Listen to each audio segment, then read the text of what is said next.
آج 6 محرم ہے۔ کربلا کی سرزمین پر ہر لمحہ قربانی کے قریب ہوتا جا رہا ہے۔ یزیدی لشکر کی تعداد بڑھ چکی تھی۔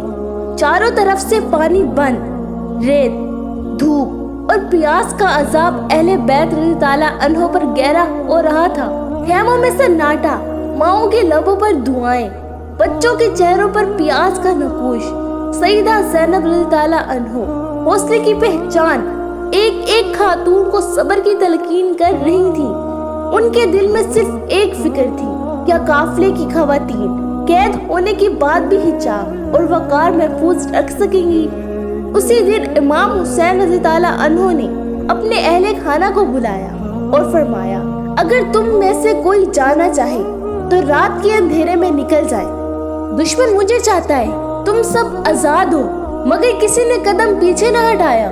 سب نے کہا، یا حسین رضی تعالیٰ عنہ، ہم آپ کے ساتھ جینے اور مرنے آئے ہیں اور ہم ہر حال میں آپ کے ساتھ رہیں گے۔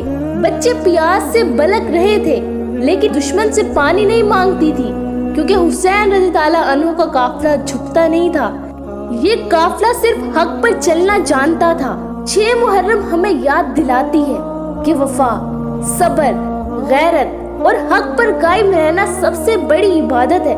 کربلا کے یہ لمحات امت کے ہر فرد کے لیے سبق ہے۔ اگر آپ چاہتے ہیں کہ کربلا کا اصل پیغام ہر دل تک پہنچے تو ہمارے ساتھ جڑیں اور چینل MD کوئز زر نالج کو سبسکرائب کریں، تاکہ ہم علم، قربانی اور شعور کی روشنی ہر طرف پھیلا سکیں۔ جزاک اللہ خیر۔